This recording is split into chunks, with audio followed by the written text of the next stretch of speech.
I don't know about you, but I am positively livid about the fact that the lovey lefty woke brigade is trying to steal our history and tell everyone that it's racist all of a sudden. What, just because Winston Churchill was a white supremacist who openly called Indian peasants subhuman while deliberately starving millions to death and blaming them for it because they bred like rabbits, he's some kind of mega racist? And just take a look at the disgraceful lies that are being told about the royal family. I agree with Piers Morgan here when he said, there's a very deliberate and malicious campaign being perpetrated by the Duke and Duchess of Sussex to smear, defame and trash Britain, our monarchy and the royal family as a bunch of heartless racists. It's disgusting. Time to stand up for our queen. Now, if he was saying this about Meghan Markle, someone I dislike, I would say he's being a simp. But I actually like the queen and the traditions the monarchy represents and helps to prop up, so I'm going to act like he's standing up for traditional moral values instead. I mean, look at this picture of the queen. Does she look like a racist as she sits at a literal gold throne, wearing a hat containing over 3,000 precious stones, the largest of which was likely stolen from India and is the subject of quite some international tension, along with a number of other ridiculous items of jewellery and finery, mostly paid for with riches extracted from the colonies,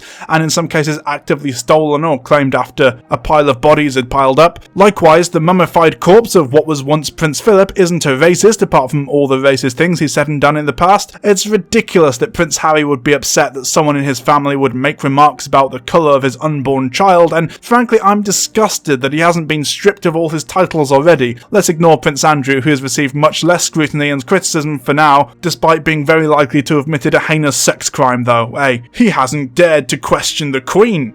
They even say Boris is racist, even though he has at least 2 non-white friends and colleagues. Look, he may have called African children pickaninny with watermelon smiles, that our colonial past is not a blot upon our conscience, and that the problem is not that we were once in charge, but that we are not in charge anymore. Yes, he called Muslim women in headscarves bank robbers and letterboxes, and in the wake of the London bombing said, it will take a huge effort of courage and skill to win around the many thousands of British Muslims who are in a similar state of alienation, and to make them see that their faith must be compatible with British values and with loyalty to Britain. That means disposing of the first taboo and accepting that the problem is Islam. Islam is the problem. What is going on in those mosques and madrasas? When is someone going to get 18th century on Islam's medieval ass? And yes, sure, study after study shows that the average Briton is likely to be pretty fucking racist in general, with 1 in 5 of us apparently holding beliefs that some races are inferior or less intelligent than others, and almost half believing that some races are innately lazy or lacking in work ethic or some shit.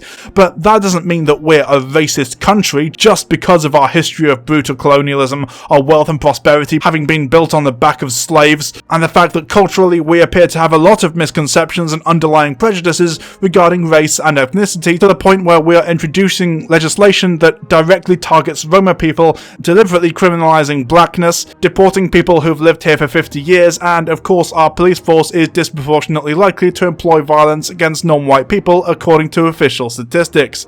But we're not racist. We abolished slavery after profiting from it for 300 years and refusing to give up or return any of the riches or wealth generated as a result, or even begin to help Africa as it struggles with centuries of exploitation and brutal colonial rule. Imagine calling Britain, of all places, racist just because of all the historical and contemporary racism. Completely absurd.